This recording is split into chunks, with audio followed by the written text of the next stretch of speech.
Hello, and welcome to Mental Health Matters Podcast. I'm your host, Liz Lang, and I'm here with Dr. Mark Burton. In this podcast, we will talk about all things mental health. Thank you so much for joining us.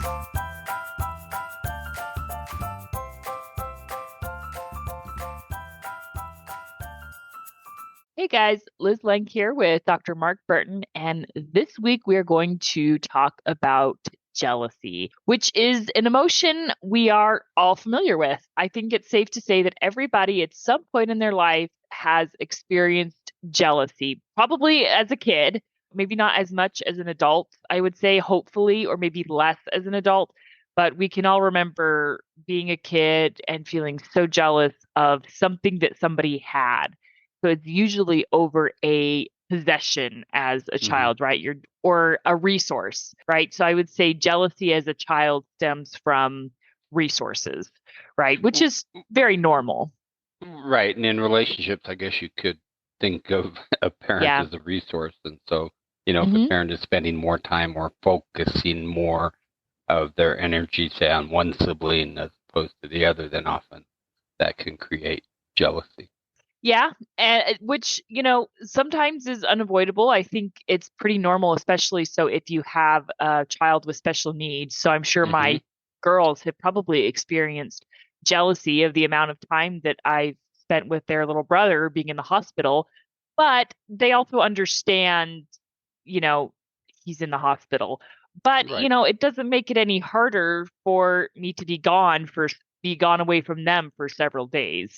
Right. And that's a difficult situation. And I don't know about your daughters and how they feel about it, but I certainly see adults who have that experience, adults who are trying to figure out that experience that they had as a child. But you're kind of stuck as a parent because you do need to give that extra focus and energy sometimes. And, we all have a finite amount of energy and focus that we can give to kids. And so that is a very tough one. But you're right. I think it causes some jealousy.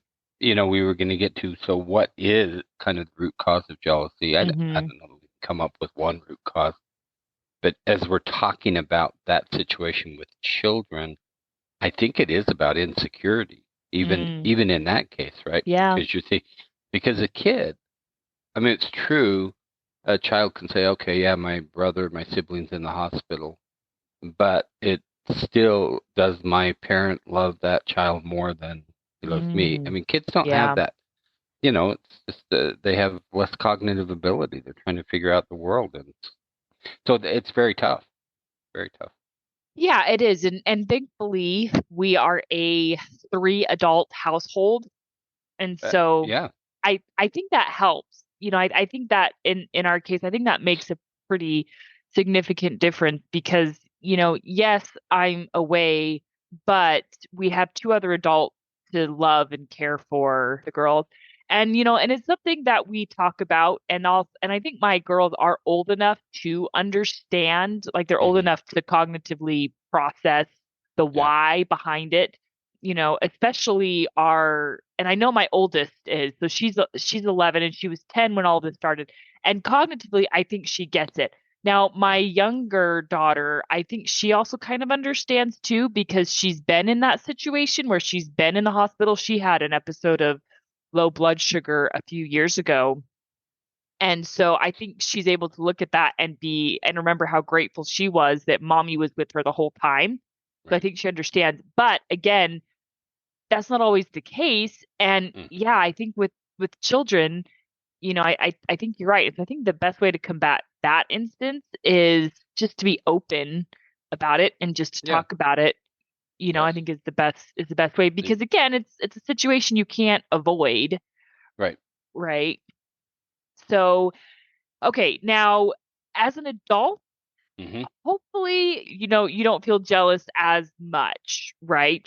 What are your thoughts or your experiences with jealousy in adults? So I think that I certainly see it in relationships. Yeah. But I think mostly what it is, not entirely, we'll talk about other reasons, but I think it's about low self-esteem or low confidence or feeling insecure. Yeah. To me, if you're talking about a romantic relationship, then those kind of they're kind of the same thing. So you kind of have to split this up. So here, let me see if I can explain that. So you're in a committed relationship. Mm-hmm. And what I say to people all the time, usually men, but not always, is that men who are in committed relationships behave and act differently than men who are single. Yeah. And often they don't. And they have, again, it's not always men, but sometimes men have more difficulty making the transition. Okay. And so the reason I'm talking about that is sometimes their behavior looks like they're still single. Mm-hmm. So you can see that their partner's going to feel maybe a bit insecure. Yeah. So that situation is one that can happen where one of the partners is behaving in a way that leads the other to feel insecure. But that doesn't always have to be the case, because you can also be in a relationship where one of the people has, say, lower self-esteem or is just insecure, and the other partner can be behaving, as they should in a committed relationship, and the other person can still be jealous or possessive. But that's because they're insecure about the relationship, and that often stems from previous experience. I mean, it can stem from family of origin issues, but often it's previous romantic relationship experience. And I guess the most common reason would be what you might call infidelity in a previous romantic relationship. Is really tough on the person. So they get in another relationship and they're worried and they're insecure. Is my current partner going to do the same thing that my past partner did? So even though the current partner is, doing everything that would lead someone to feel secure, they still have that past experience. I don't like to use the term PTSD too often. Yeah. It doesn't really apply. I think it's what we could call it is a trauma experience. And again, people use trauma all the time, but if you're in a committed relationship that you think is going well and then you get cheated on, that for most people can be a traumatic experience. Yes. And so that comes into the current relationship. So those two situations, one where the partner is actually doing something that makes you feel insecure. Yeah. Or you just bring with you into the current relationship your own past experiences that lead you to feel insecure. And I think that distinction is important, because in each instance, it's important to handle it appropriately, and there's a different way to go about handling it, right? Mm-hmm. And there's different ways to address it. Now, I also want to point out that sometimes there can just the insecurity or the low self-esteem, it often can be as a result of past a previous relationship, but it also cannot. And I have a really good example of this that I'm willing to share.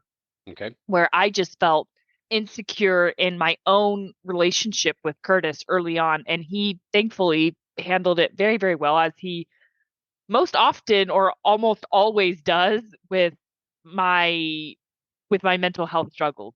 So after our oldest was born, she was just a few months old, and I was feeling very insecure just about my body and just in general, right? Which is pretty typical, pretty normal. Right. And Curtis was working full time, and he worked at a call center. And so when you work at a call center, you're often with a bunch of mates at a desk, right? You have a bunch of desk mates, and people tend to talk, and they tend to talk and they become good friends in between calls, which is fine.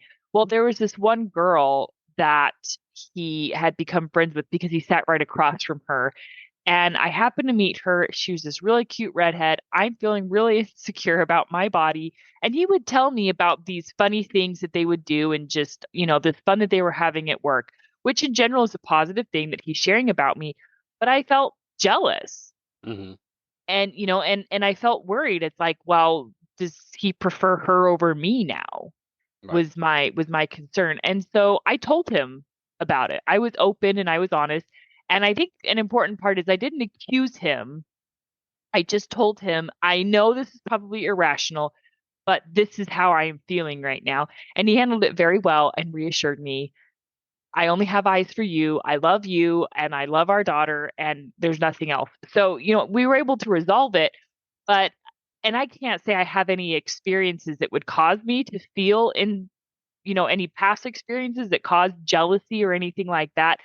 But I mean, I'm very hormonal. I'm very emotional. I'm postpartum. And so it made sense. Yeah, it So, does.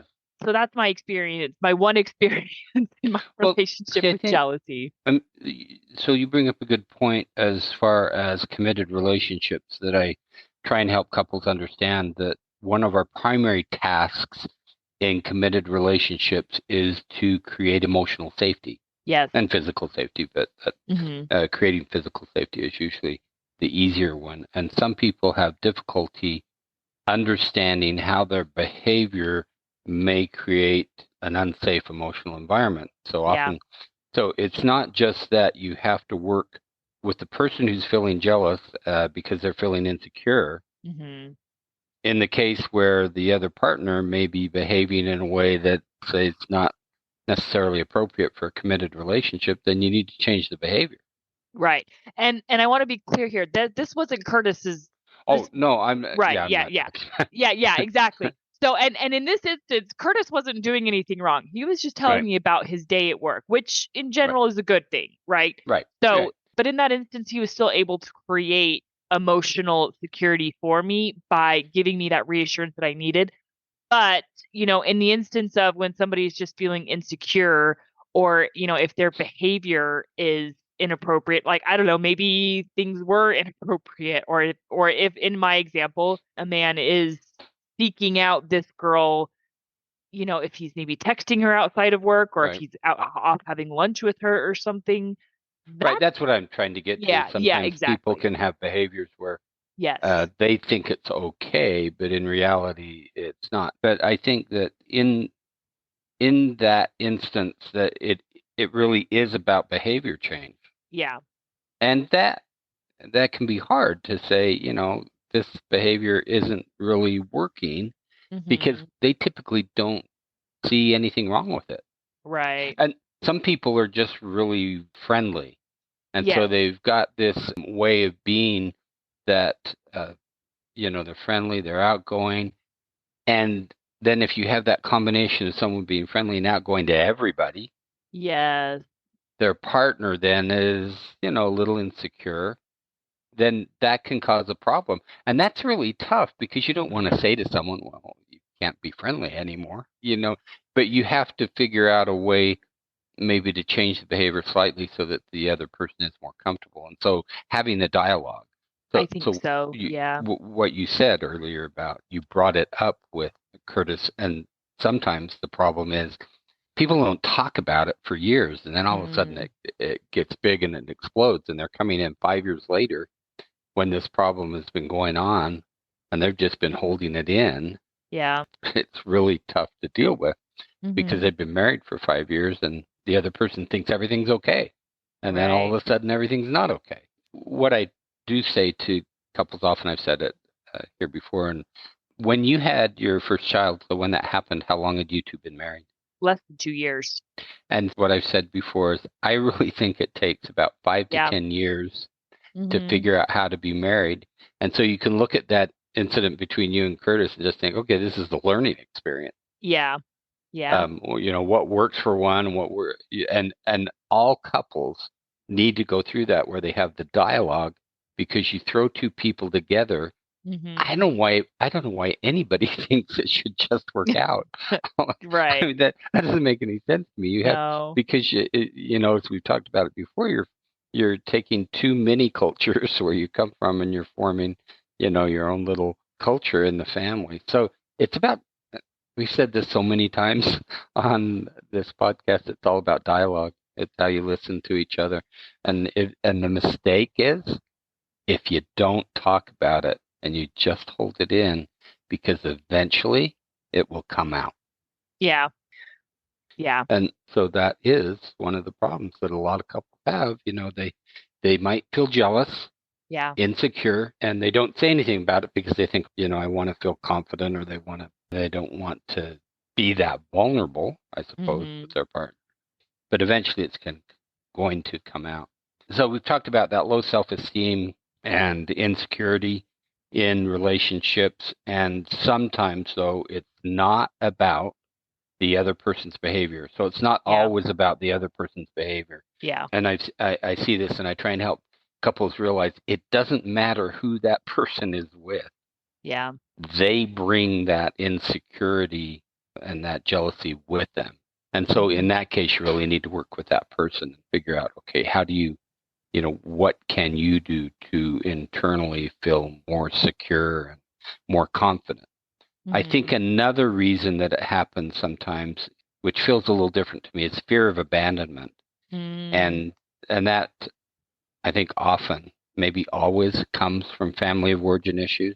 Yeah. We've talked about attachment and feeling abandoned. And so if you have that childhood experience of not feeling secure in that primary relationship, then I think it's really difficult to bring that into an adult relationship and feel secure in that way. And again, it's not necessarily what the other partner is doing, and you have to address that. That person needs to address that fear of abandonment and start talking about that. And try and heal that. So it's not always a lack of self-esteem, although I think they're tightly connected when I think about it. I think that, in a family growing up, if you have that fear of abandonment, that's gonna lead to lower self-esteem, really. And because I think that's one of the things we get from our families. Yeah, absolutely. So I don't know if we can pull it apart and say it's this or it's that. They're all connected. Yeah. But I think if you address it, at least I'm talking about in a therapy situation when I'm seeing couples. But again, if you aren't in therapy and you start to have a dialogue, I mean, the one person can say, I bring with me this fear of, you're going to leave me. Actually, I'm thinking of clients where this is true.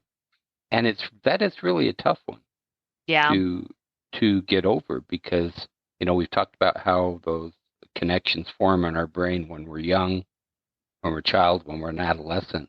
And what you're trying to do is you're actually trying to change those connections in the brain so that you feel secure and that you aren't going to be abandoned in current relationship. And I also have a good example of that. When I was growing up, my parents fought a lot, and their relationship was very, very rocky, and they even split up several times. They never got divorced, but they separated a few times. And I brought that with me into my own marriage. And so for a very long time, I was convinced that Curtis would become indifferent, because that's how my parents seem about each other. They seem to be indifferent towards each other a lot of times. And so I was convinced that eventually Curtis would just become indifferent to me, that he was only going to stay with me out of obligation.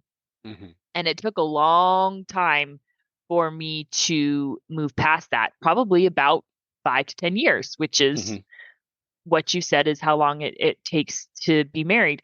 And, thankfully, Curtis has always been very supportive and very patient and understanding with my insecurities.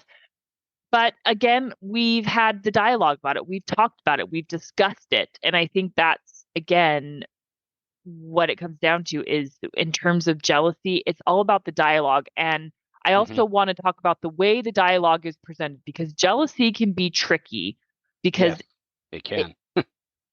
Because if you're the partner feeling jealous, it's important to express that, but it's very important not to attack, right? I think it's what Gottman calls the soft startup.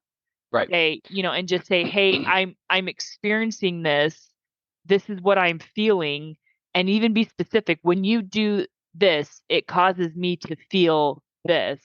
Right. And just be very careful, as, to not attack the person.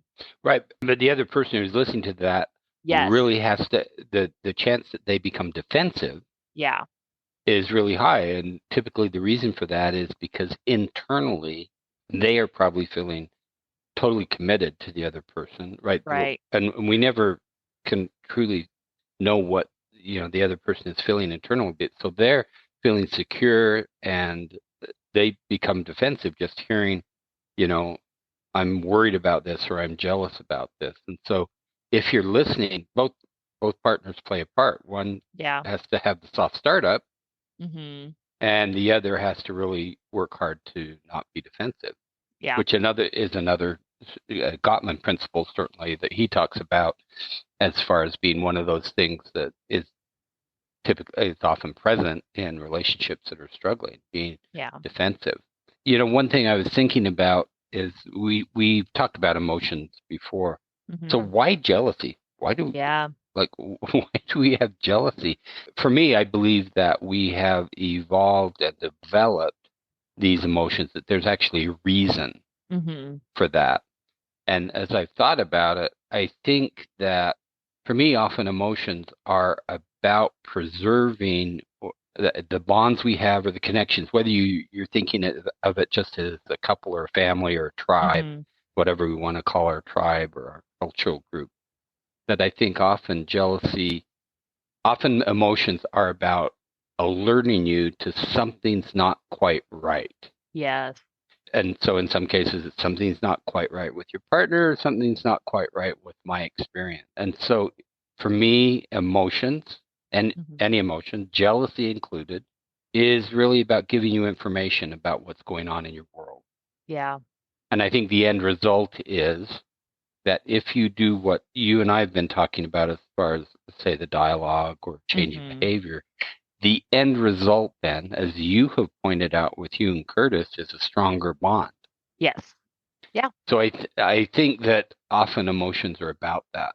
Because as a species, I think that we have survived over, tens of thousands of years by having strong bonds, either in that family unit or the tribe, whatever you want to call it. And emotions help us to do that. Yeah.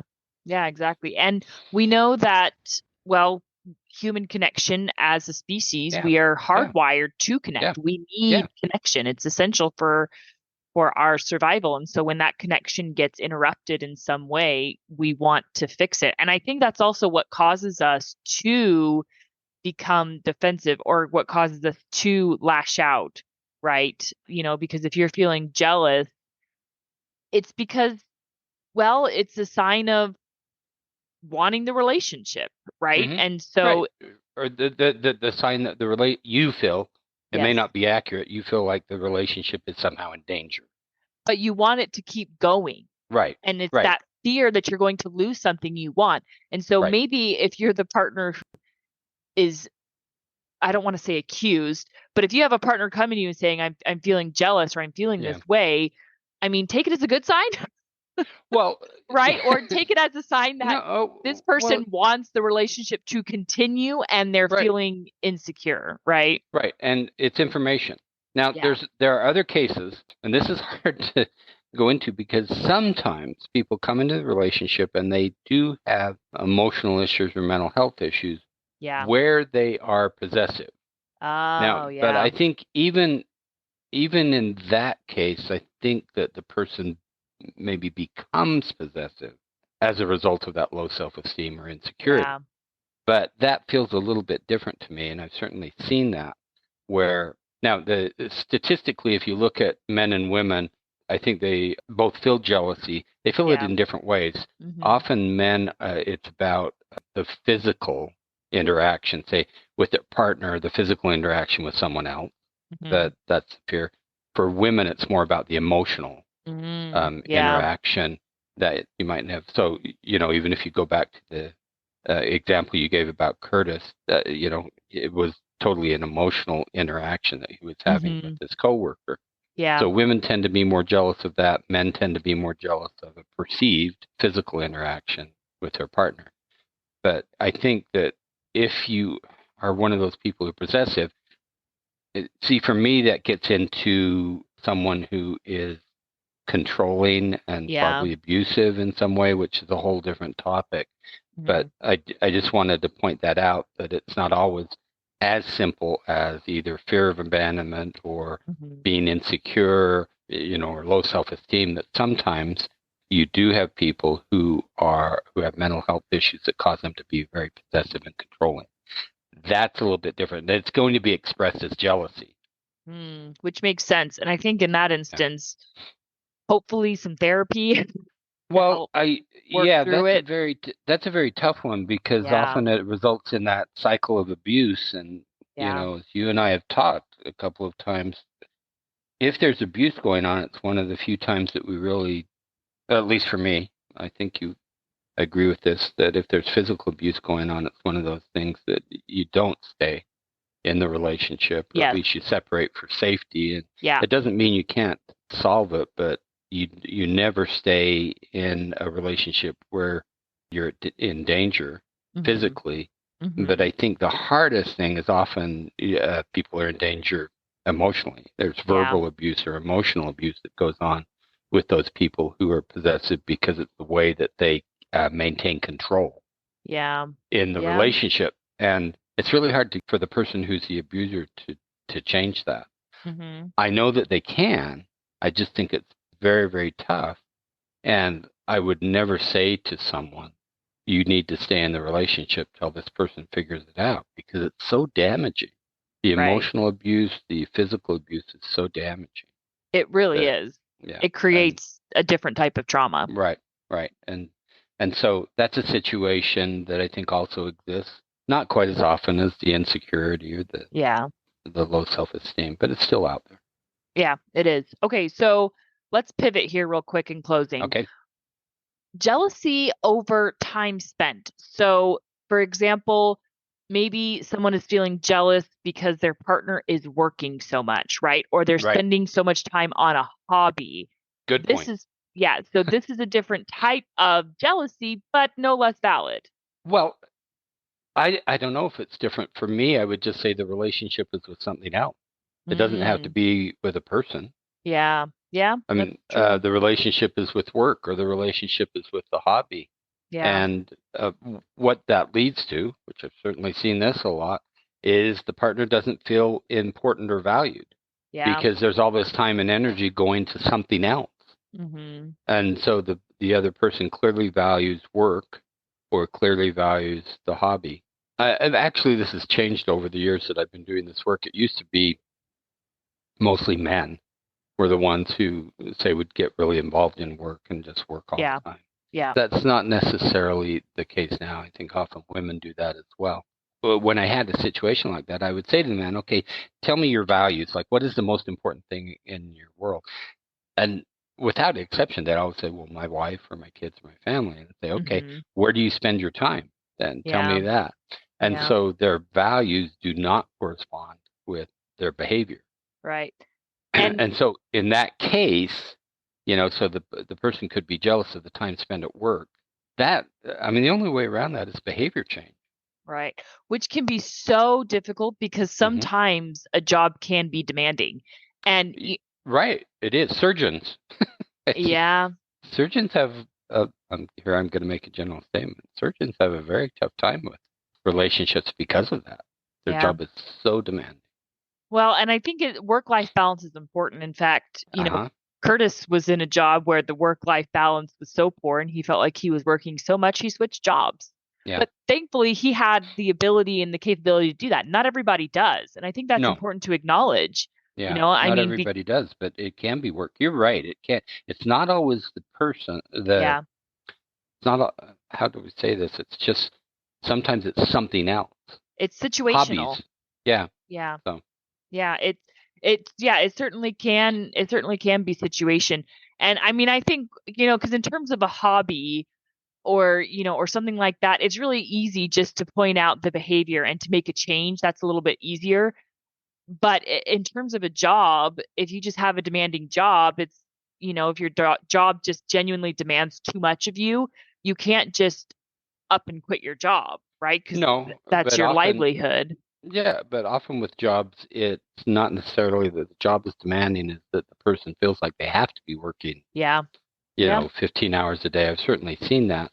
Yeah. And, we talked before about our culture is what, if you think about like even taking vacations, I think this is still true that the American culture takes less vacation than any other westernized culture. That for whatever reason, we have this feeling I've got to work and work and work and work. And so for many people that I see, that there is a problem in their work-life balance.